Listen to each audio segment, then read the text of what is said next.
अऊज़ु बिल्लाहि मिनश शैतानिर रजीम बिस्मिल्लाहिर रहमानिर रहीम लक़द मन्नल्लाहु अलल मुमिनीन इज़ बअसा फ़ीहिम रसूला व नहनु अला ज़ालिका लमिनश शाहिदीन व शाकिरीन। आइए उमर आप सबसे पहले अदब के साथ जिस नबी की बारगाह में बैठे हैं उस नबी की बारगाह में मोहब्बत के साथ बिला ताख़ीर दुरूद शरीफ पढ़ लें। अल्लाह रब्ब मुहम्मदिन सल्लल्लाहु अलैहि वसल्लम नहनु इबाद मुहम्मदिन सल्लल्लाहु अलैहि वसल्लम। अल्लाह रब्बुल इज़्ज़त हम सब की हाज़िरी को कबूल फरमाए।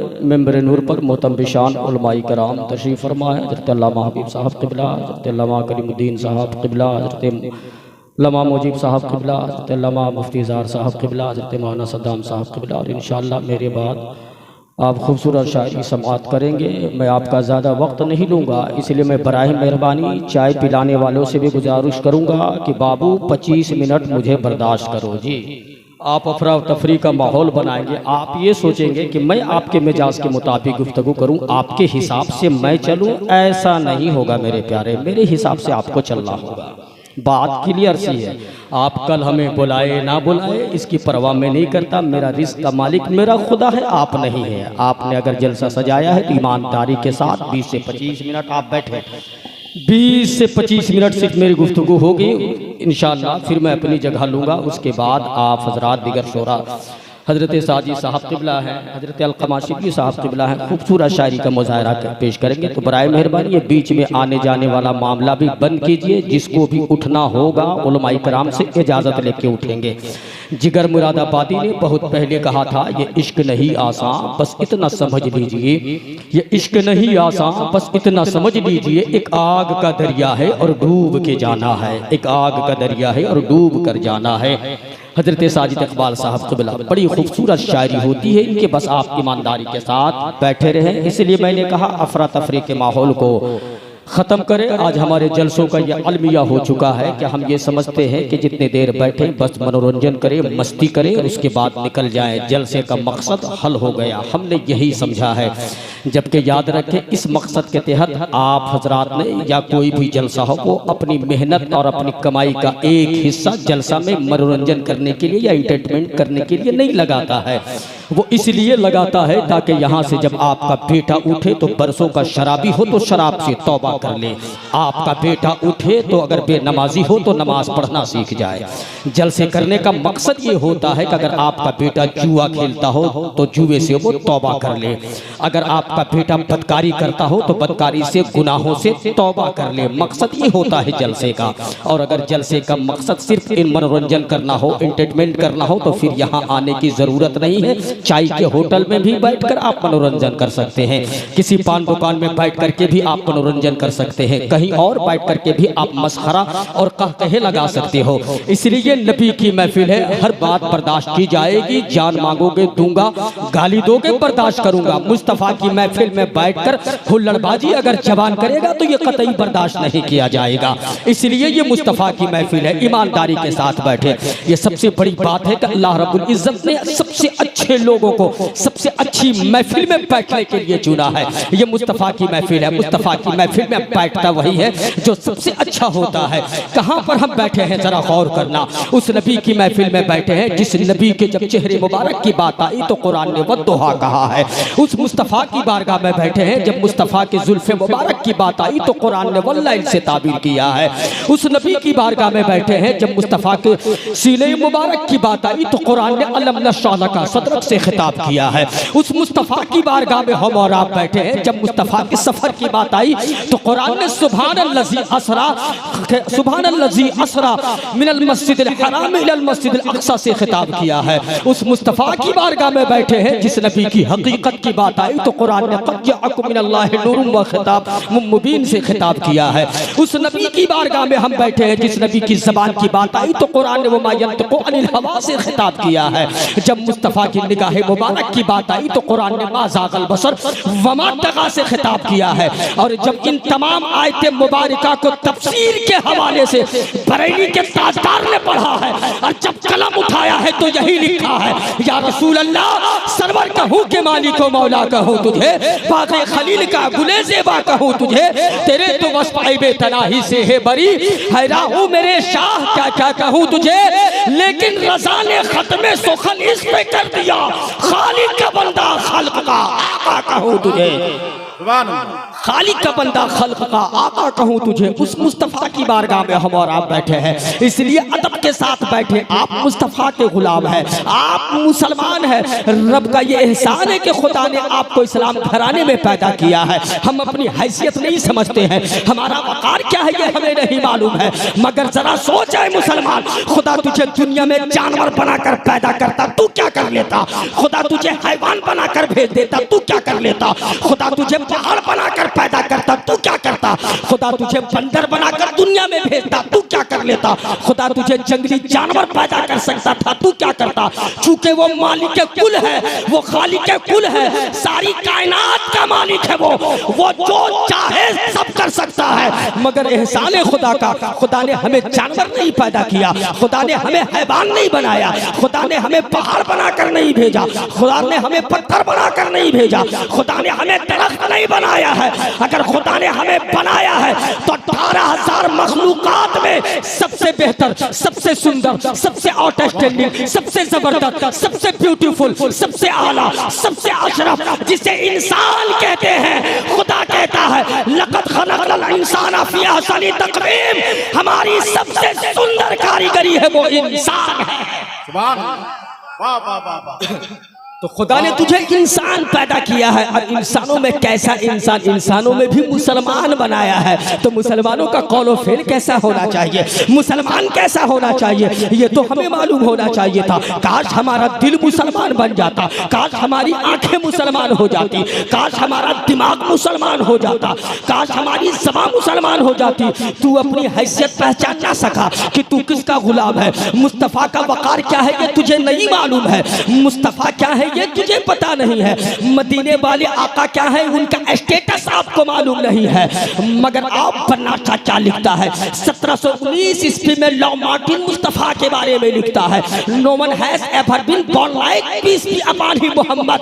वो 1719 में लिखने वाला आर्टिकल जब लॉ मार्टिन लिखता है तो वो कहता है पूरी कायनात में मुस्तफ़ा के जैसा आज तक कोई पैदा ही नहीं हुआ है, कोई पैदा नहीं हुआ है। ये कौन कह रहा है? ये एक फिलोसोफर कह रहा है। ये कौन कह रहा है? जिसने कभी नबी का कलमा नहीं पढ़ा। वो कहता है कि नबी के जैसा आज तक कोई धरती में पैदा नहीं हुआ है। मगर आपने नबी के शान को नहीं पहचाना। इस्लाम क्या है ये आप नहीं जानते हैं, सिर्फ आप नाम के मुसलमान बनते हो। इस्लाम की अजमत को खैरों ने पहचाना है। और दुनिया के हर लोग चाहते हैं कि भारत भी यही चाहता है कि इस सरजमीन से टेररिज्म का खात्मा हो। अमेरिका से पूछो जवाब देगा टेररिज्म का खात्मा हो, रूस से पूछो जवाब देगा टेररिज्म का खात्मा हो, इंग्लैंड से पूछो जवाब देगा कि टेररिज्म का खात्मा हो। पूरी दुनिया ऑल ओवर वर्ल्ड 206 कंट्रीज से पूछो, सबका जवाब यही है कि टेररिज्म का खात्मा हो। मगर टेररिज्म का खात्मा कौन करे? टेररिज्म का खात्मा कैसे होगा? दुनिया में अमन कैसे कायम हो? दुनिया में शांति कैसे कायम हो? दुनिया में पीस कैसे कायम हो? ये आप ना समझ सके। मगर आज से चंद साल पहले हैदराबाद की जमीन पर 7वीं पुश्त का जो बौद्धिस्ट था, जो बौद्धिज्म का मानने वाला था, वो बौद्धिस्ट पढ़ा लिखा कहता है if you want to the finish the terrorism of the world please and please follow the rule of the character of Muhammad. वो कहता है अगर दुनिया में अमन कायम करना चाहते हो और टेररिज्म को खत्म करना चाहते हो तो मुस्तफा के कानून पर अमल करो। जिस दिन तुमने नबी के कानून पर अमल करना सीख गया, दुनिया से आतंकवाद का नामो निशान मिट जाएगा। नारे तकबीर, नारे रिसालत, जश्न आमद रसूल, मजहब इस्लाम, बात समझ में आ रही है? बात समझ में आ रही है ना? बात समझ में आ रही है? मोहब्बत के साथ कहे या रसूल अल्लाह, और जोर से कहे या रसूल अल्लाह। जरा गौर करना, ये कौन कह रहा है? एक बौद्धिस्ट कह रहा है। मगर आपने इस्लाम की अजमत को नहीं पहचाना। इस्लाम का वक़ार क्या है ये आप नहीं जानते। क्या आप रोज हर दिन दुनिया के हालात से क्या आप वाकिफ नहीं है? काश आपके सीने में इश्क़ मुस्तफ़ा होता, काश आप नबी के सच्चे गुलाम बन जाते। खुदा की इज्जत की कसम, अगर आप सच्चे मुस्तफ़ा के गुलाम हो जाते, अगर आप नबी के सच्चे आशिक होते तो कोई पुकारो पहाड़ों के सरजमीन से भड़ुआगिरी नहीं करता नबी के शान में, और नबी के शान में कभी गुस्ताखी नहीं करता। अगर आप मुस्तफ़ा के सच्चे गुलाम होते तो कोई हजारीबाग की जमीन पर फेसबुक या बनकर अनपढ़ जाहिल नबी के शान में गुस्ताखी नहीं करता। अगर आप मुस्तफ़ा के सच्चे गुलाम होते तो कोई महाराष्ट्र की जमीन में बैठकर लुच्चागिरी नहीं करता।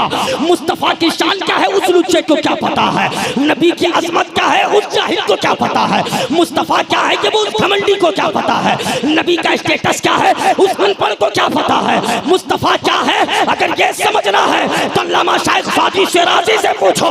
अल्लामा शाइख फ़ादी शिराज़ी फरमाते हैं या रसूल अल्लाह बलगल औला बे कमालिही कशफत तुजा बे जमालिही हसनत जमीओ खिसालिही सल्लू अलैहि व आलिही। अल्लामा शिराज़ी फरमाते हैं दुनिया के जितने हसीन चेहरे हैं सब एक तरफ, आमना के लाल का तलवा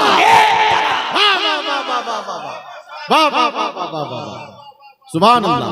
बात समझ में आ रही है? आमना का लाल का तलवा एक तरफ से कौन कहते हैं? अल्लामा शाइख फ़ादी शिराज़ी फरमाते हैं मगर हमने नबी की अजमत को नहीं पहचाना, हमने नबी की शान को नहीं पहचाना। ये तुम मुसलमान हो ये दुनिया को पता होना चाहिए, तुम नबी के सच्चे गुलाम हो ये उन्हें मालूम होना चाहिए। ये दुनिया को बता दो, जान मांगो तो जान दे दे, जमीन मांगो तो जमीन दे, दौलत मांगो तो दौलत है, मगर यार मुस्तफ़ा का चाहो जलाल मांगोगे ये हमसे कभी ना हो सकेगा।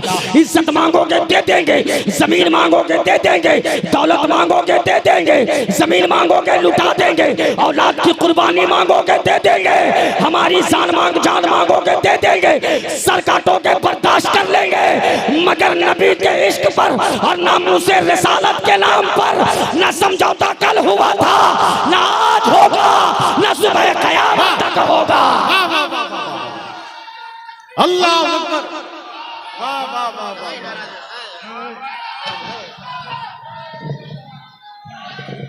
जश्न आमद रसूल, जश्न आमद रसूल, नारे तकबीर, नारे रिसालत। इसलिए नामूसे रिसालत के नाम पर समझौता न कल हुआ था, न आज हुआ है, न सुबह क़यामत में होगा, न सुबह क़यामत तक होगा। इसलिए नौजवानों जियो तो मुस्तफ़ा के लिए जियो, मरो तो मुस्तफ़ा के लिए मरो। मेरे पास वक्त नहीं है, मैं आपके जहन को खोलना चाहता हूँ, मगर कौन मुसलमान नामूसे रिसालत की हिफाजत करेगा? कौन है वो मुसलमान जो नबी के शान के लिए जिएगा? क्या आज का आवारा मुसलमान नबी के लिए जिंदा रहेगा? क्या आज का गवार मुसलमान नबी के शान की हिफाजत करेगा? क्या हमारा शराबी मुसलमान नबी की शान की हिफाजत करेगा? क्या हमारा गवार जवान जो रात के अंधेरे में शराब पीता हो, दिन के उजाले में छोकरीबाजी करता हो, रात के अंधेरे में फेसबुक के स्टेटस पर गैरों की बेटियों से बात करता हो, रात के उजाले में, रात के अंधेरे में पार्कों में बैठकर पार्क की जीनत करता हो? आवाज नहीं समझ में आ रही क्या? हल्का साउंड कम करें बाबू।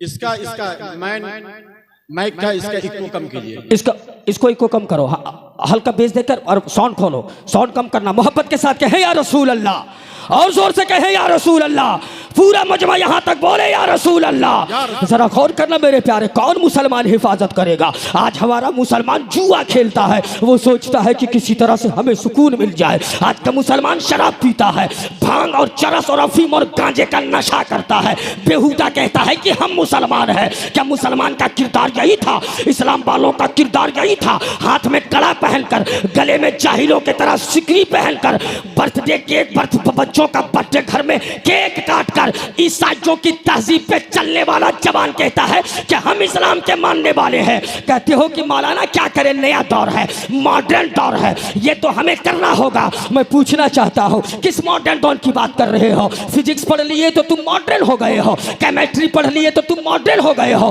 बायोलॉजी पढ़ लिए तो तुम मॉडर्न हो गए हो। कुरान पढ़ करके देखो, कुरान की आयतों के बारे में कहा गया है कि कुरान में कमोबेश 6000 आयतें मुबारका है। आला हजरत फरमाते हैं उन 6000 आयतों में से हर एक आयत के नीचे 60,000 उलूम व फुनून है। अगर 60,000 को 6000 से मल्टीप्लाई कर दो तो कुरान में 36 करोड़ से ज्यादा उलूम व फुनून मौजूद है। फिजिक्स के बात करने वालों, तेरे यूनिवर्सिटी में भी आज तक इतने उलूम व फुनून नहीं पढ़ाए जाते। नारे तकबीर, नारे रिसालत, अज़मते कुरान, फैज़ाने कुरान। वाह वाह वाह वाह। बात समझ में आ रही है ना? इसलिए हमें समझना चाहिए, नौजवान शराब के नशे में धुत होकर कहाँ निकलता है कि 2 बोतल एक अच्छे ब्रांड की शराब P low, whisky P low तो हमें सुकून मिल जाएगा, जुआ खेल लो सुकून मिल जाएगा, सट्टेबाजी करो सुकून मिल जाएगा। बेवकूफ, जिस सुकून के तलाश में तू है ना, इस सुकून के बारे में इससे बेहतर अगर समझना है तो किसी और से नहीं, चार्ली चैपलिन से पूछ लो। ये कौन है चार्ली? जो 1889 में लंदन में पैदा होता है और लंदन में पैदा होने के बाद ब्रिटिश वालों ने इसे साइलेंट मूवी का बेताज बादशाह कहा है चार्ली को। वो चार्ली जो कॉमेडियन का सुपरस्टार था, वो चार्ली क्या करता है, जिसके पास करोड़ों की बिल्डिंग है, अरबों की जायदाद है, मगर उसने सुकून तलाश करने के लिए लाखों रुपया का शराब पी गया, मगर वो कहता है मुझे सुकून ना मिला।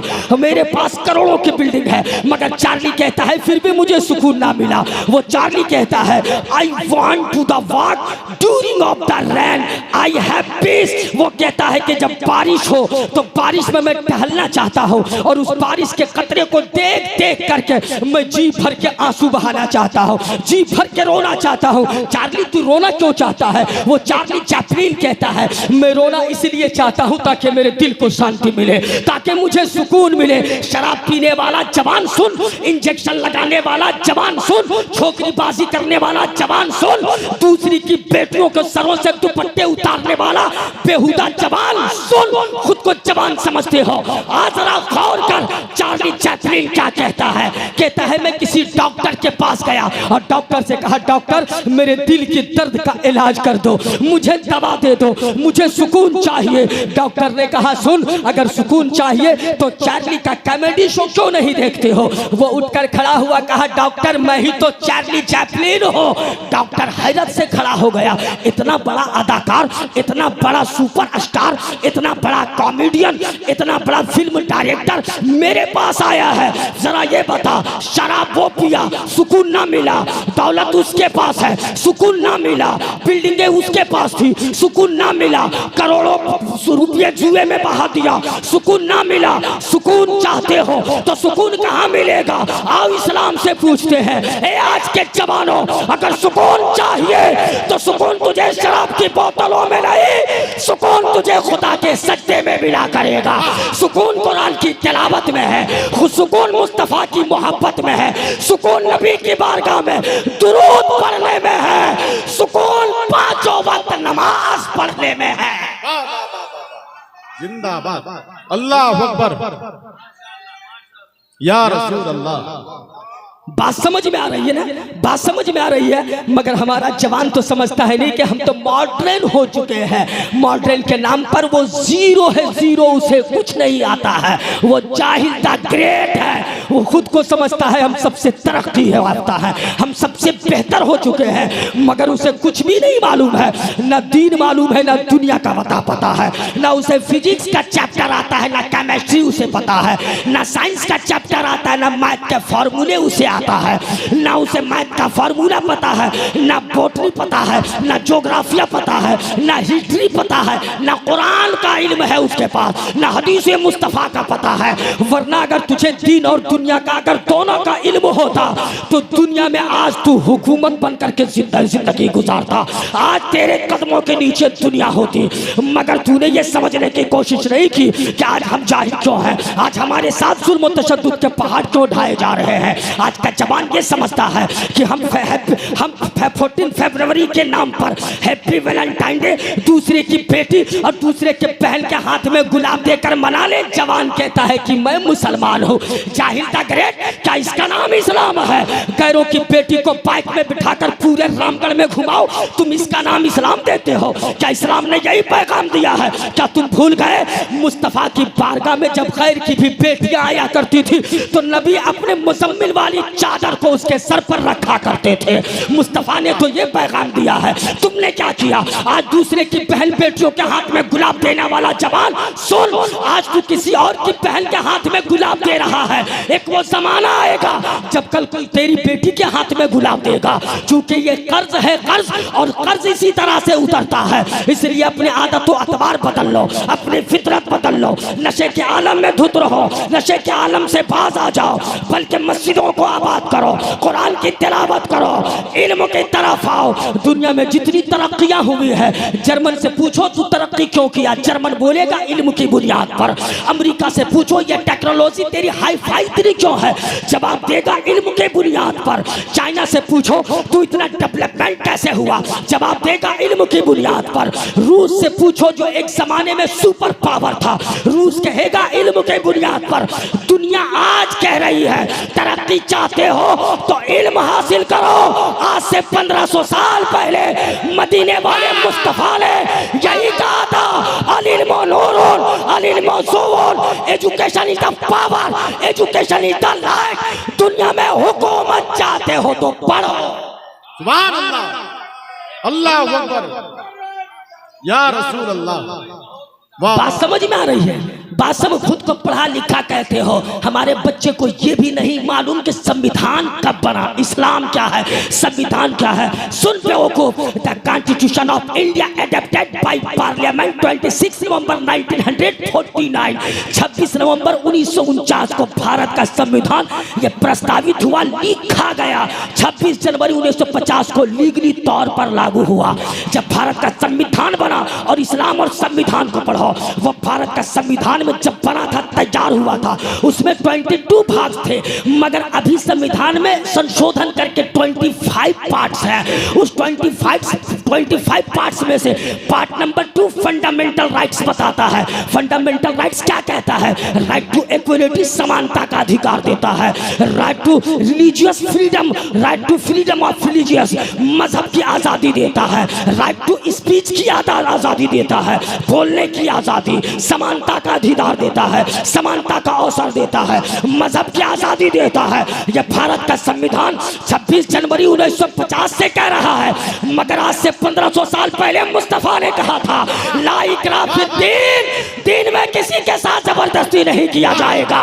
न गोरा देखा जाएगा, न काला देखा जाएगा, न अरबी देखा जाएगा, न अजमी देखा जाएगा, न किसी को गुलाम बनाया जाएगा।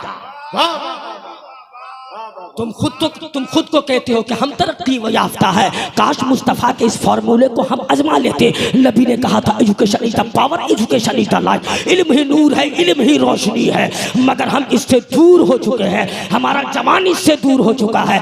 बेटा रात के 10 बजे घर आता है, बोलने वाला कोई नहीं है। बेटा रात के 12 बजे घर आता है, बोलने वाला कोई नहीं है।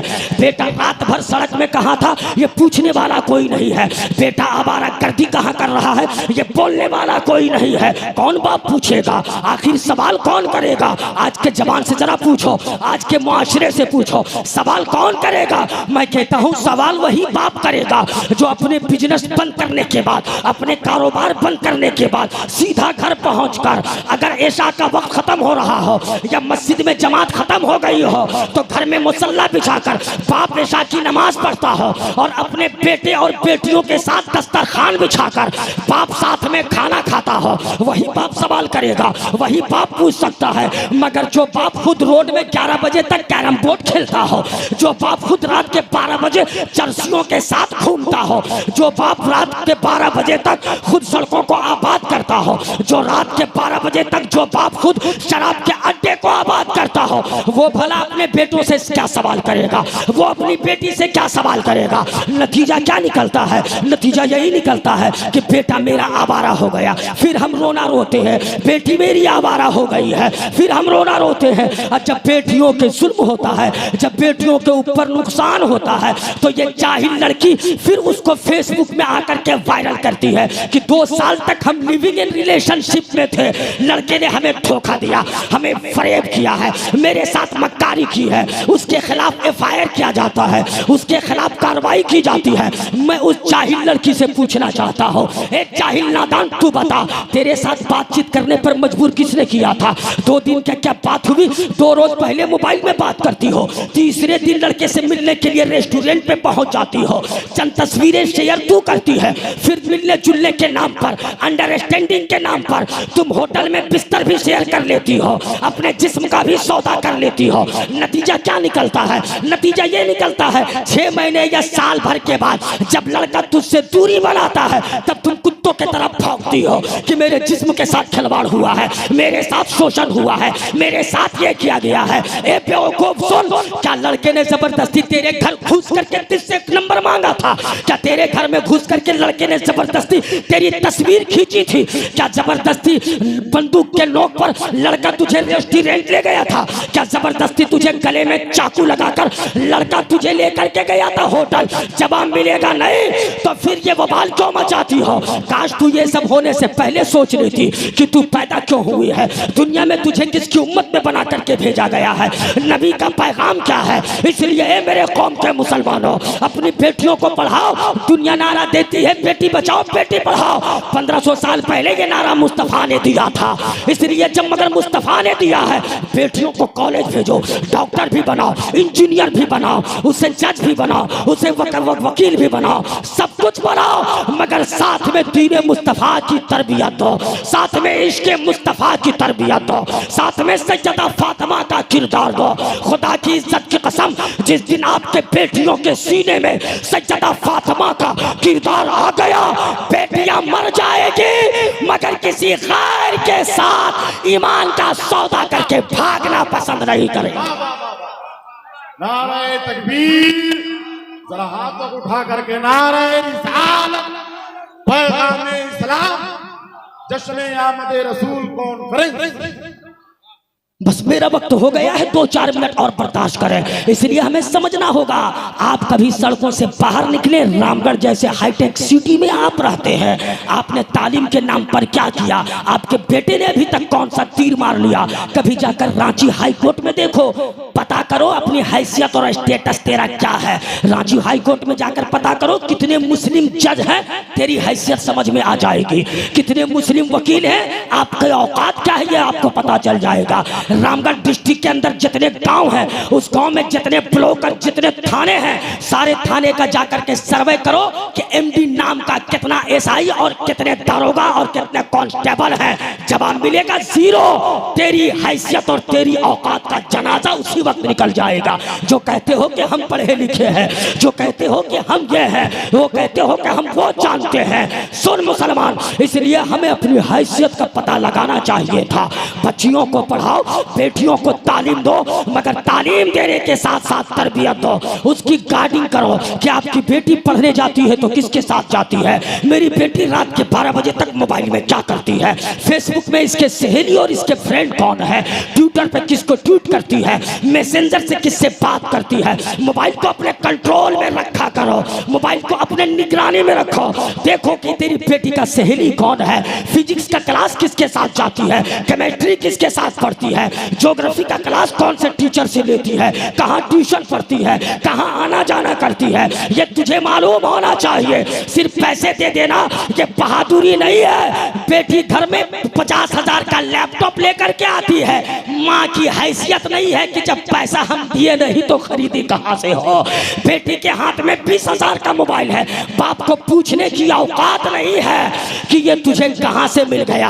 काश अगर हम सवाल कर लिए होते, ए बेटी जब मैंने पैसा तुझे नहीं दिया तो तेरे मोबाइल का बैलेंस कहाँ से आ गया, जब मैंने तुझे पैसा नहीं दिया तो तेरे क्लास का फी कौन भरता है, ये महंगे कपड़े तुझे कौन दिलाता है। काश हमने सवाल कर लिया होता तो बेटी हमारी भागती नहीं, बल्कि बेटी हमके हमारे सवालों के जवाब देने में थर्राते, मगर हमने ऐसा नहीं किया। हम तो महान हो गए हैं क्योंकि मेरी बेटी रामगढ़ कॉलेज में पढ़ रही है, मेरी बेटी बिना भावे यूनिवर्सिटी में पढ़ रही है, मेरी बेटी रांची यूनिवर्सिटी में पढ़ रही है। को मुसलमान भेजने से काम नहीं चलेगा, भेजने के बाद बेटी को देख, बेटी पढ़ने गई है या पार्क में किसी गुप्ता के साथ बैठी है, पार्क में किसी नारायण के साथ बैठी है, पार्क में किसी राजू के साथ बैठी है, पार्क में किसी और के साथ तो बैठी नहीं है। ये तुझे देखना चाहिए था, ये निगरानी करना चाहिए था। सिर्फ बच्चे पैदा कर लेना ये कमाल नहीं है। मुस्तफा कहते हैं जिसने अपनी बेटी को सही तरबियत दी और सही तरबियत देने के बाद उसकी शादी कर दी तो मैं उसकी बख्शिश की जमानत लेता हूं। इसलिए खुद को समझो, ये आवारागर्दी, ये कबार जैसे नशा करना, इंजेक्शन डालना, नशा करना, IPL में सट्टे लगाना, अभी एशिया कप चल रहा है। बेवकूफ मुसलमानों का हाल ये है कि जुमे की नमाज पढ़ करके फौरन निकलेगा और कहेगा कि स्कोर क्या हुआ, जबकि खेलने वाला ना उसका बाप है, ना उसका दादा है, ना उसके घर वाले को पहचानता है। कैप्टन किसे बना रहे हो, किसको चुना जाए, मुर्तजा मुशर्रफ को लिया जाए, गुलाम नबी को लिया जाए, विराट कोहली को लिया जाए, सूर्य कुमार यादव को कैप्टन बनाया जाए। बेवकूफ, ये भी जुआ है। ऑनलाइन खेलो या ऑफलाइन खेलो, शराब और पेशाब हर हाल में नापाक है। चाहे सोने के गिलास में पियो, चाहे हीरे के गिलास में पियो। गिलास की हैयत बदलने से शराब पाक नहीं हो जाएगा, गिलास की हैयत बदल लेने से या महंगे बोतल में कर देने से पेशाब पाक नहीं हो जाएगा। ऑनलाइन खेलने से ये गेम जायज नहीं हो जाएगा। मुस्तफ़ा कहते हैं कि जो एक बार जुए को हाथ लगाता है तो उसने अपने हाथ को ऐसा किया गोया कि उसका हाथ खिंजीर के खून में सना हुआ हो। सुन बेवकूफ, तू क्या करता है, शराब पीने का आदी हो चुका है। हजरत अब्दुल्ला इब्ने मसूद फरमाते हैं कि जो शराबी जिंदगी में कभी एक बार अगर एक घोंट भी पी लिया हो और मरने से पहले अगर तौबा ना किया हो, यानी बगैर तौबा के वो मर गया हो, अब्दुल्ला इब्ने मसूद फरमाते हैं कि कब्र में जब उसके चेहरे को तुम किबला के तरफ रख के दफन कर दोगे, वो कहते हैं खुदा की इज्जत की कसम उसका चेहरा किबला से फेर दिया जाता है, किबला से फेर दिया जाता है। अब्दुल्ला इब्ने मसूद से किसी ने पूछा, ये तुम दावे के साथ कैसे कह सकते हो? अब्दुल्ला इब्ने मसूद कहते हैं, खुदा की इज्जत की कसम किसी शराबी का कब्र खोद करके देखो, अगर वो तौबा करने से पहले मर गया होगा तो उसका चेहरा किबला के तरफ नहीं होगा। अगर मेरी बात गलत निकली तो मुझे फांसी पर चढ़ा देना। शराबियों सुन लो, जो शराब के नशे में धुत रहते हो, तुम्हें पढ़ना चाहिए था। नबी ने कहा education is the power, education is the life. इल्म ही नूर है, इल्म ही रोशनी है। दुनिया और आखिरत में कामयाबी चाहते हो तो अपने बच्चों को अच्छी तालीम दो। आपका बेटा डॉक्टर हो, आपका बेटा इंजीनियर हो, आपका बेटा IAS हो, आपका बेटा IPS हो, आपका बेटा जज होना चाहिए, आपका बेटा हाफिज कुरान होना चाहिए, आपका बेटा वकील होना चाहिए। जब इस स्टेटस से बेटे की परवरिश करोगे तब किसी केस के मामले में दूसरे के आगे गिड़गिड़ाओगे नहीं, कभी भीख की रोटी नहीं तलाश करोगे। अगर यही हालत रही तो फिर तुम्हारी हालत उसी जैसे होगी जिस तरह से आज तक तुम सियासी लोगों के तलवे चाटते रहे हो। कभी इसके नाम पे दरी बिछाओ, कभी उसके नाम पे कुर्सी सजाओ, कभी इसके नाम पर स्टेज सजाओ, कभी उसके पीछे घूमो, कभी इसके पीछे घूमो। तुमने अपना स्टेटस क्यों नहीं बनाया? मालूम है तुम्हारा पावर क्या है, मालूम है तुम्हारा वकार क्या है, तुम अपना वकार नहीं जानते हो। कभी न्यूज चैनल खोल के देख, दिन भर तुम्हारी बात करते हैं। किसी MLA से पूछ, वो इलेक्शन में तुम्हें मुद्दा बनाते हैं। चूंकि दुनिया को मालूम है हॉट टॉक और हॉट स्पीच का नाम मुसलमान है। जब तक इसका सहारा ना लो तो यूट्यूबर वालों का व्यूवर ना बढ़े, सब्सक्राइबर नहीं बढ़ता है, किसी चैनल वालों का TRP नहीं बढ़ता है जब तक वो तेरा नाम ना ले, जब तक वो तेरी बात ना करे। मगर तुमने तो खुद को तलवे चाटने वाला सोच लिया है। तुम तो समझते हो कि हम दूसरों के लिए दरी बिछाएंगे, दूसरों के लिए हम तलवाबोशी करेंगे। ये इसलिए हो रहा है क्योंकि ना तुम पढ़े, ना अपने बेटा को पढ़ाया, ना अपने घर वालों को इस लायक बनाया। कभी रामगढ़ की गलियों में रात के 3 बजे भोर उठ करके देख, नजारा देखना सड़कों पर।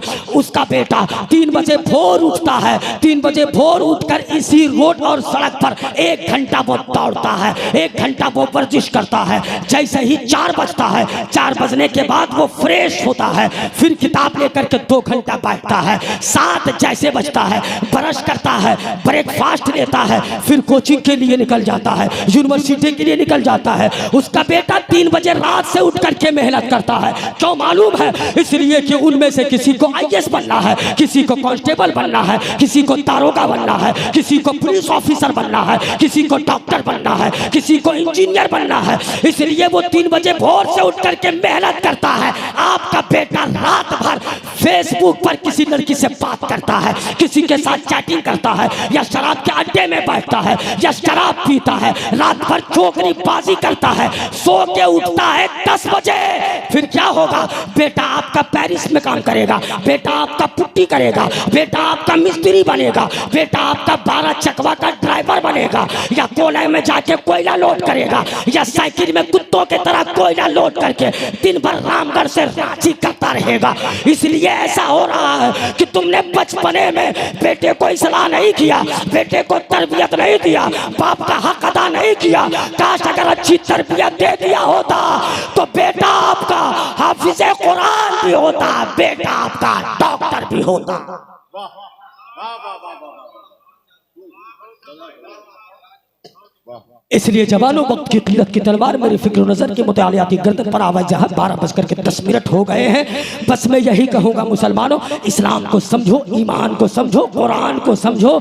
मॉडर्न टेक्नोलॉजी के साथ साथ जो इस्लामी तालीम है उस पर खरे उतर जाओ। ये सलोबियों की तरह हाथ में गले में चैन लगाकर घूमने से तेरा स्टेटस नहीं बढ़ जाएगा। गैर महरमों के चेहरे देखकर कमेंट बाजी और छिछोरापन करने से तेरा स्टेटस नहीं बढ़ जाएगा। हजरत खालिद बिन वलीद का किरदार अपनाओ। ईसाइयों ने अपनी बेटियों को बगैर कपड़ा के तन्हा बाजार में खड़ा कर दिया था। खुदा की इज्जत की कसम, खालिद बिन वलीद ने नजर उठा करके नहीं देखा था। ये इस्लाम है।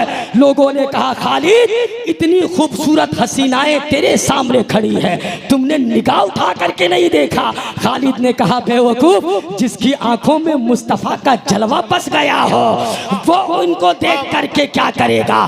तमाम ईसाइयों ने कहा खालिद जब नबी का गुलाम ऐसा है जो मदीने वाले मुस्तफा है वो कितने अच्छे होंगे, मुझे भी तो कलमा पढ़ाते जा। इसलिए जवानों अपनी आदत बदलो, गुलामे मुस्तफा हो जाओ। दुनिया खुद तेरे पीछे परेशान रहेगी, दुनिया खुद तेरी औकात को समझेगी। तू कुछ मत कर, तू हंगामा मत कर, तू मोहल्ले में शोर मत मचा। बेटियों को सैयदा फातिमा का किरदार अता कर दे, बच्चों में सलाहुद्दीन अय्यूबी जैसा किरदार भर दे, मोहम्मद बिन कासिम जैसा किरदार भर दे, खालिद बिन वलीद जैसी तरबियत दे बेटे को। अपनी बच्चियों में वो किरदार भर जब करबला के मैदान में हजरत इमाम हुसैन के 6 साल की बेटी सकीना का दुपट्टा छीना गया था तो सकीना ने अपने हाथों से चेहरा छुपा लिया था ताकि किसी यजीदी कुत्ते की नजर सकीना के चेहरे पर ना पड़े। पर्दे का ये आलम था, इज्जत और आफियत का ये आलम था। मगर आज हमारी बेटियां बेपर्दा, कभी मोबाइल पर, कभी फेसबुक पर, कभी रील्स बनाना, कभी नाच करके बनाना, कभी यूट्यूब पे डालना, कभी फेसबुक पर डालना। और बाप प्यो को फख्र से कहता है मौलाना मेरी बेटी तो यूट्यूब में कमाल कर रही है, तेरी बेटी थिएटर की नचनिया बन गई है, तू कह रहा है कि कमाल कर रही है। तेरी बेटी जिस्म दिखा रही है, तू कहता है कि कमाल कर रही है। बेटी यूट्यूब चलाने जाने या ना जाने ये कमाल नहीं है। सड़कों में आकर तब बोलना कि मेरी बेटी ने कमाल कर दिया। ए मौलाना सुन, मेरी बेटी यूट्यूब चलाने जानती है या नहीं जानती इससे मुझे कोई गम नहीं, मगर खुशी ये है मेरी बेटी कुरान का तिलावत करने जानती है, मेरी बेटी हदीसे मुस्तफा पढ़ती है। इसलिए ये किरदार अपने बच्चों में पैदा करो और अपने सीने में जगाओ, तब तेरी आफियत है, तब तेरी जिंदगी में बहारें हैं। वरना न संभलोगे तो मिट जाओगे। हिंदी मुसलमानों तेरी दास्तां तक ना होगी दास्तानों में। अस्तगफिरुल्लाह रब्बी मिन कुल्ली ज़ंबिन व अतूबु इलैह। इस्लाम जिंदाबाद, इस्लाम जिंदाबाद।